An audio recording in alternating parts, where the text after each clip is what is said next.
Welcome back to Madman Review. Are you one of the many who are still wondering what drove the U.S. Army to choose the SIG P320 over the iconic Glock 19 for its new standard issue sidearm? The choice by the Army wasn't simply about the technical specifications or accuracy. In an attempt shift towards innovation and versatility, but ended up becoming controversial. Glock, a brand synonymous with reliability and favored by law enforcement agencies worldwide, found itself unexpectedly outpaced. The SIG P320, with its groundbreaking design, presented a level of adaptability that aligns with the Army's evolving needs. But was it really a good choice?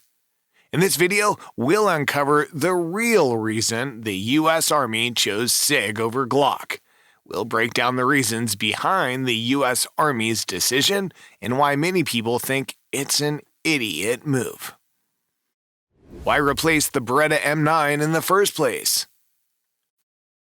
The M9 had been the go-to sidearm since the late 80s, but like all good things, it had to come to an end.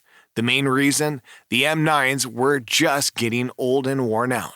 But the Army wasn't just looking for a new pistol, they wanted something that would outshine the M9 in every way. It had to be more effective, accurate, and reliable. Plus, they wanted one that wasn't tied down to a specific caliber and had a bunch of modular features.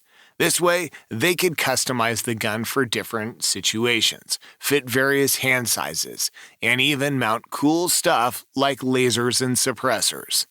Back in the early 2013, the Army was scoping out what was out there in terms of handgun technology and checking out the U.S. small arms industry. They had some pretty high standards, too. The new handgun had to be super accurate, hitting a 4-inch target from 50 meters away, and it needed to be ergonomic. It had to be comfortable and easy to use for all soldiers, regardless of size or strength. When it came to the cartridge, the Army was open-minded but had a clear benchmark. The new handgun had to pack a punch at least as good as their M882 9mm rounds. They were also interested in pistols that could handle more pressure without breaking a sweat. The new gun needed to be reliable, with a high round count between stoppages and failures and a long service life. The Army's request wasn't just about the gun itself, they wanted the whole package. The handgun, ammo, and all the necessary accessories. So it was either a two-gun solution, one full-size and one compact, or a one-size-fits-all pistol that could work in both scenarios. The gun makers that battled it out. When it came to finding the next big thing in military sidearms, the competition was fierce. 12 manufacturers from all over the globe threw their best pistols into the ring, all vying to become the U.S. Army's next go-to handgun. Wasn't just any contest. It was a $17 million showdown to find a worthy successor to the Beretta M9. 8 contenders from this global lineup made it to the final showdown in the competition. Which of them battled it out? Here's a quick list of SIG's competitors. Sphinx SDP Compact. Swiss-based Chris Group's Sphinx stepped up with their SDP Compact. It's a neat mix of metal and polymer inspired by the CZ75 and comes in both subcompact and compact sizes. What's cool? You can switch up the frame size with different inserts. Plus, it's got ambidextrous controls. While it's seen some action in law enforcement and military circles, it's not a common sight in the US yet. STI Detonics STX. Detonics Defense teamed up with STI, known for their competition pistols, to bring the STX into the MHS mix. This pistol stood out with its totally metal chassis and serious modularity. It can handle 4 different barrel slide lanes and switch between full-size or compact grips, tailored to the Army's grip needs. The STX boasted a modular, striker-fired control kit for a consistent trigger pull. Despite its potential, the STX mysteriously bowed out of the competition.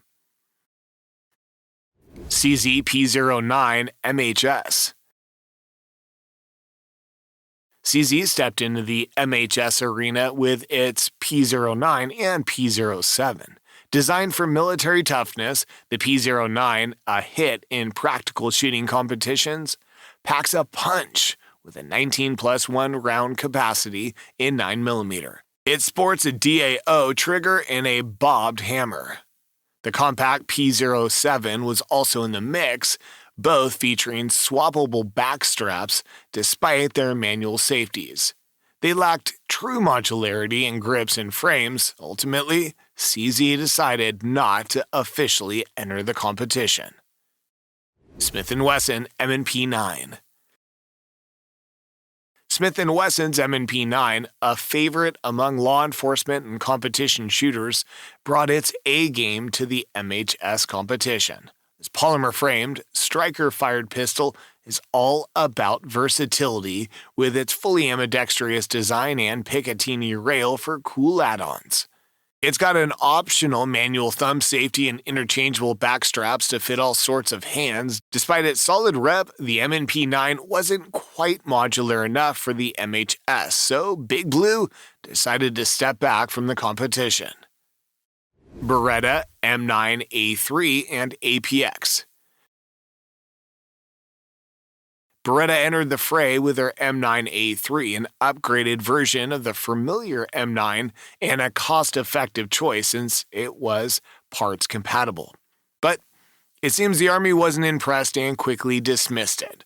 Although the M9 A3's DASA trigger was once a hit, this time around the Army opted for a more consistent trigger pull. Another strike against it? It didn't come in a compact version and lacked the modularity the Army was looking for.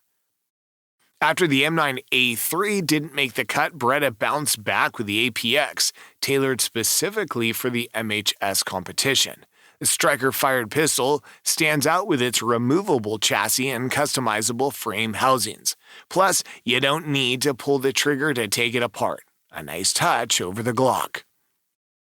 The APX comes with options like a manual safety and a loaded chamber indicator, and you can switch up the backstraps too. But despite ticking all the boxes for modularity and meeting MHS specs, the APX's biggest hurdle? It's a newbie, launched in 2016 with no field experience or official adoption yet. FN 509. FN stepped up to the MHS plate with their FN 509, an evolution of the FNS 9 Compact. This striker-fired contender ditches the manual safety and comes equipped with 3-dot luminescent sights. The external extractor doubles as a handy loaded chamber indicator. Its cold hammer-forged barrel and interchangeable backstraps make it versatile.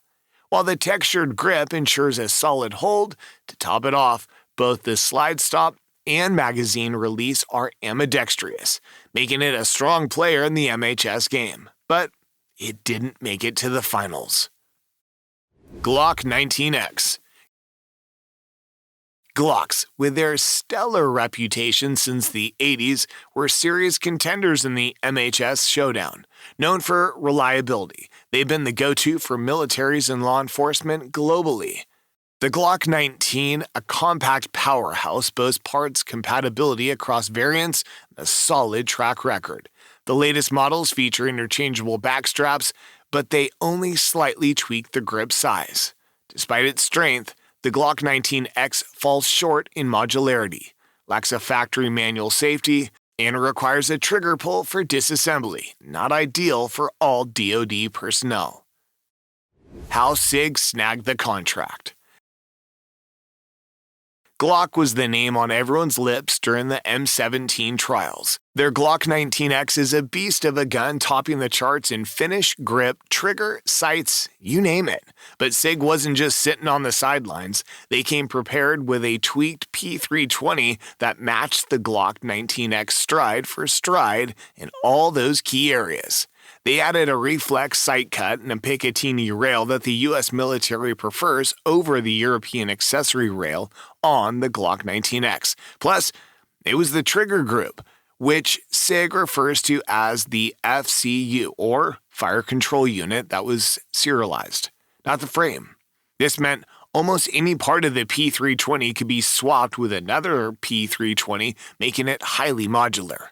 SIG also smartly offered two sizes, the full-size variant that would become the M17 and the compact version that would later be designated the M18. Were both spot on, with the M17's longer barrel for accuracy and the M18's shorter one for more compact scenarios.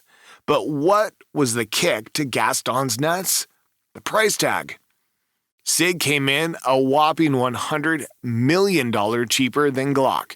Considering the military's need to balance a huge budget with cost savings, SIG's lower bid was a major advantage. It's what turned the tables on Glock, what's usually the one underbidding competitors.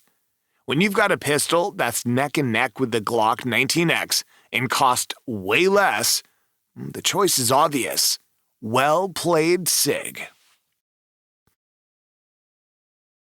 The aftermath of the U.S. Army's poor decision. The competition stirred up some controversy. The finalists, Glock and SIG, were supposed to go through a second phase of intense testing, including a 22,500-round endurance test. But SIG got the contract before these tests were done. Why? Because SIG seriously undercut their bid price. In a plot twist, Glock files a protest with the Government Accountability Office but gets shut down. Meanwhile, Steyr Arms from Austria jumps in accusing SIG of copying their design, but in 2020 the courts dismissed that claim. Unfortunately for SIG, many people think the U.S. Army made a terrible choice. Why? When Glock first hit the U.S., they got some side-eye for their polymer build and lack of manual safety. But they've got 3 internal safeties, including a trigger safety, a half-cocked striker system, and a firing pin safety. These work together to prevent accidental discharge. People ended up loving them.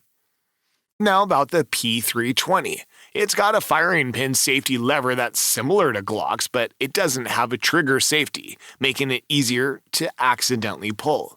SIG had to update this trigger after their customers discovered it could accidentally fire if dropped from a certain angle at a certain height. Just in the second half of 2023, there was this video of a cop's P320 going off while still holstered. It added more fuel to the fire for those calling the P320 a safety hazard. It's a mystery how a holstered P320 fired without its trigger being pulled or the gun being bumped. I personally think SIG should add a trigger safety to the P320 similar to Glock's, but they probably won't do that because if they do, it's like admitting their pistol has a design flaw. The myth of modularity and cost savings. Finally, let's talk about the P320's modularity and why it might not be the cost saver it appears to be. The U.S. has a unique law where the part of a gun with the serial number is legally considered the gun itself. For SIG, this is a big deal. Putting the serial number on the trigger group, which the government views as the frame and gun, allows them to play around with a modular design. Glock takes a different route.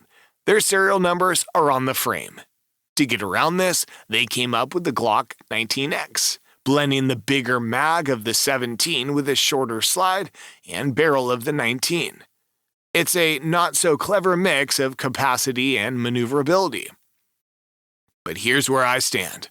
Glock pistols are still more reliable and trustworthy, and SIG's system has another major downside that many people don't seem to realize. If you buy a Glock for $600 and get all 3 sizes, you'll pay a grand total of $1,800. A SIG costs about $650, but adding compact and subcompact frames will set you back another $700, totaling $1,350. You might think, hey, I'll save $450 with SIG. But not so fast. You'll only get one FCU for one soldier, no matter the frame, which means you only have a single pistol. Flip to Glock, and for that extra $450 you didn't save, you could arm 3 fighting men. That's literally more bang for your buck, don't you think? So considering the P320's reliability issues and its illusion of being cost-effective, I gotta say, the military should have gone with Glock. And no, we're not Glock fanboys here. Just check out our anti-Glock videos for proof. We hate Gaston's complacency. But in this case, we think the military missed the mark picking SIG's pistol over Glock's. But what's your take? Is the SIG P320 the better choice, or does the Glock 19X have the upper hand?